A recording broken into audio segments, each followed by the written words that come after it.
Okay, you've already read the title of this video, you have a general idea of what I'm going to be talking about, and the only reason you're watching this video is because you saw the title and you're a pretty curious person and want to find out what happens after the but section of the title. So, without further ado, let's just get right into it. So we all know The Last of Us, right? A zombie game filled with so much emotion that not only did my eyes shed tears, but also my asshole as well. Well, either that or I have a very sweaty asshole. Point is, this game was amazing. It was a great game, 5 out of 5, 10 out of 10. And honestly, since the game was made by Naughty Dog, which is one of my favorite game dev companies, it would make sense for The Last of Us to be good. I mean, they did make the Uncharted franchise, so, you know. Now, the game was so good that it ended up getting a sequel, The Last of Us 2. Now, this game was in the making for literally years. Like, if you weren't on the internet hoping to see if there's been some confirmation of Grand Theft Auto 6, you would just be looking around for The Last of Us 2. And that's kind of how it was back then. Those were like the two big games that people were looking forward to. Now, when the game did drop years later, it was in a very controversial state to say the very least. Mainly because there was a leak that showed Joel, one of the main characters from the first game, dying in the second one. Even though they showed my man's alive further on in the trailer, but they changed that and turned it into this guy instead. I don't even remember his name, and I'm not even gonna bother trying. That plus the ending being pretty shit made this game into a spiral of chaos. It developed these three groups of people. If you were someone that liked The Last of Us 2, you'd be attacked by the people who hate it. If you were someone that hated The Last of Us 2, you would get jumped by the people who liked the game. Even if you were someone that was in a neutral section about it and you thought the game was okay, you would get attacked by both parties, both people who like and hate the game. So yeah, it was anarchy. But I'm not here to talk about the game, but rather the live action adaptation show, which is in the hands of the one, the only HBO Max. Yeah, it's not really any new news when I say that HBO Max has been on some relatively thin ice. It's not exactly the most beloved and used streaming service, but at the end of the day, every other streaming service is seemingly going down a similar path. Unless it's Disney Plus. God knows Mickey Mouse got that cash to buy the rights to anything he wants. With HBO Max releasing their new hot piece of garbage, Velma, relatively close to the release of The Last of Us, along with them having experience with turning video games into live action adaptation shows, let's just say there were some doubts within the community that this was not going to be a good show. And I was one of them. I was a part of that community. Even before HBO released its first trailer for this show showing what the show would be like, I was just not down. I mean, they announced the show shortly after the release of The Last of Us 2, which I have stated before was a very controversial game. So my state of mind when I heard that The Last of Us was getting a show was around the lines of, why? Why is there a show? But nevertheless, I watched the show and here we are, 9 episodes in the show. It's pretty much all done, and I gotta say, this has to be probably one of the best video game to live action adaptation shows I have ever seen. Like, ever. From the way the story plays out to how the actors play the roles for the characters, like, I'm even considering the fact that the show's story is almost better than the actual game. Again, not saying it is, just considering based on how the story has been going so far within the show. Now, before I go on talking about The Last of Us show, I definitely recommend you check out the show before watching this video, seeing how I'm not going to give a full deep dive on every single episode within The Last of Us show. So, yeah, check it out. Now, I know it seems kind of strange seeing how when it comes to live action renditions of video games, they're usually not the best. A few examples: Mortal Kombat, the Super Mario Bros. Movie, the Uncharted movie, and many more, both in the past and soon to come in the future. Yet there have been some good ones like the Sonic the Hedgehog movie and the Sonic the Hedgehog movie 2. Now, as I've mentioned before, HBO Max has worked on some other projects that involved a video game adaptation to live action, which that show happens to be Halo.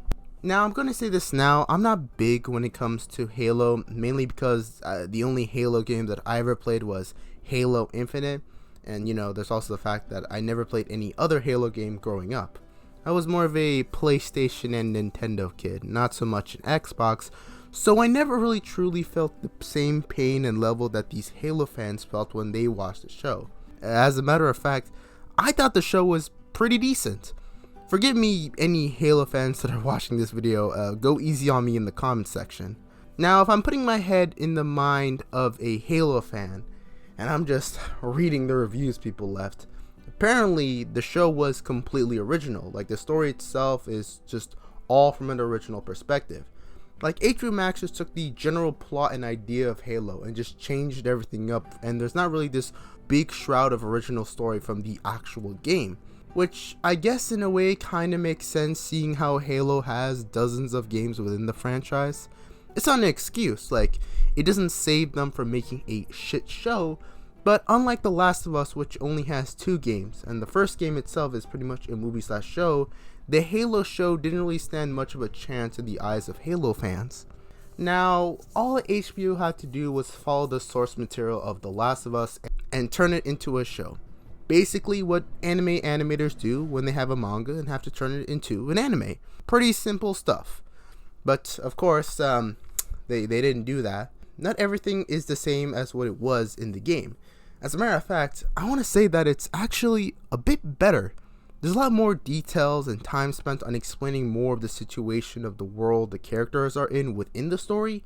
The time spent explaining the world more is equivalent to people actually playing the game and it not just being cutscenes, which I like.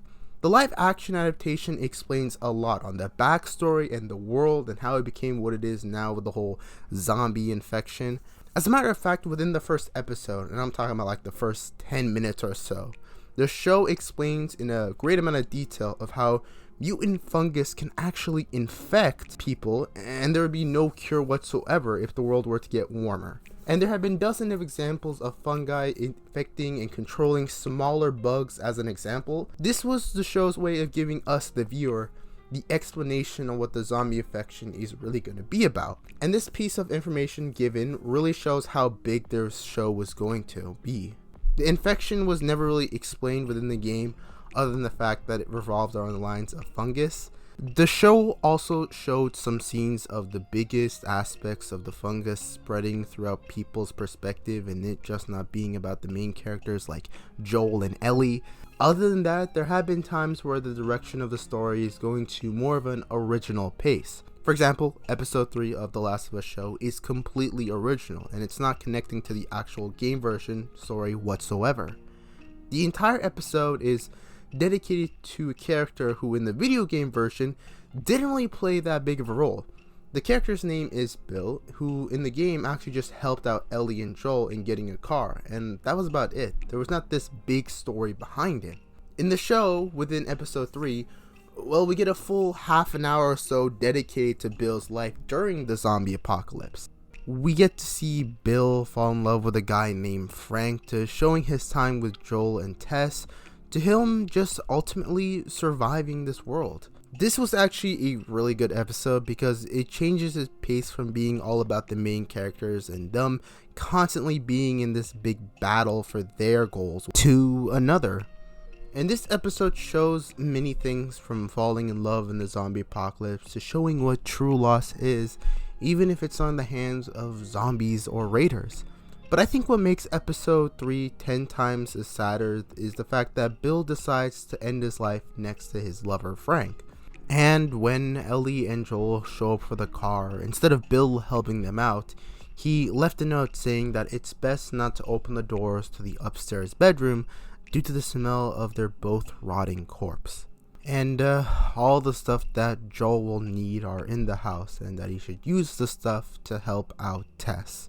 Which, if you've been watching the show, you would know that in the previous episode, Tess dies by sacrificing herself to give Joel and Ellie some time to escape the horde of zombies.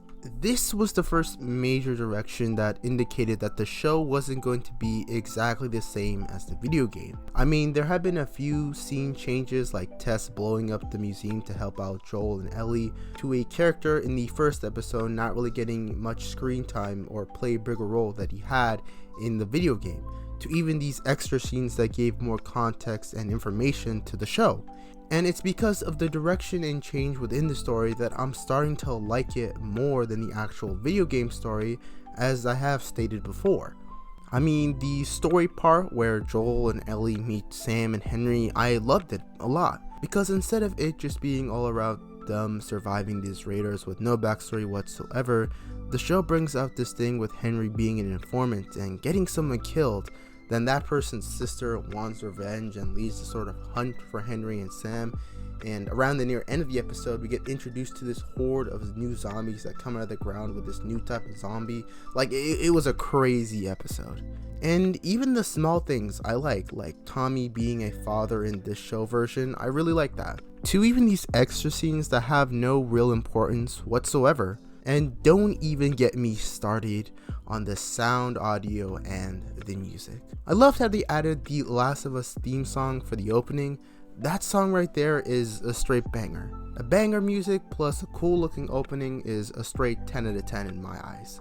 And I'm not big when it comes to audio, but the clicker sound effect, god damn, I love that. Around episode 2 where Ellie, Joel, and Tess are trying to hide and get away from the clickers, and it's dead silent, and all you really hear is the clicker sounds, it's crazy. I had headphones on, so when I was watching this episode, it felt like the clickers were right next to me, dude. Which is kinda creeped me out, not gonna lie. Now, I know I talked a lot about the pros of the show, but now I feel like it's time to talk about the actual cons. Like, I feel like this version of Ellie is a tad bit annoying at some times. Like, I get that her character plays the role of this curious person of the outside world, and I know since it's a show there's going to be a lot of talking involved, but for some reason she's always asking so many goddamn questions and starting random conversations. And sometimes that's fine, but other times it's just plain annoying. There's also the fact that I learned that the director of the show didn't want the cast to play the game and understand the character's role by playing The Last of Us, which was a pretty big red flag. I get that the dude wants the show to go in a sort of original style, but still, that just sounds wrong. When I heard the news, I immediately had flashbacks to the Super Mario Bros. Live action film, when apparently I heard that the cast had no idea that the roles they were playing were from a video game. So, yeah. And the last thing I would probably like to add is maybe add more zombies. So far, the only time we see zombies within the show is during some pretty serious moments. And so far, 99% of the time, they come in groups. I feel like if Joel and Ellie would cross paths with maybe 1 or 2 zombies from time to time while they're trying to get to their destination would add a very realistic effect to the show.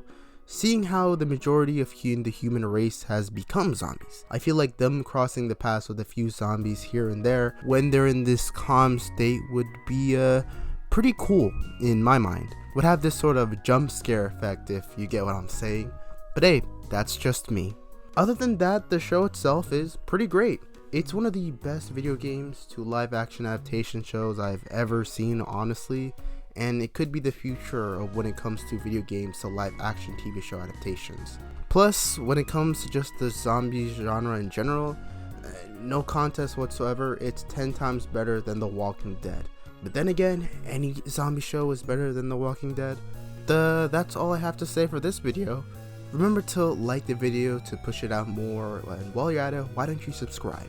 Till then, see you guys next time. Bye bye.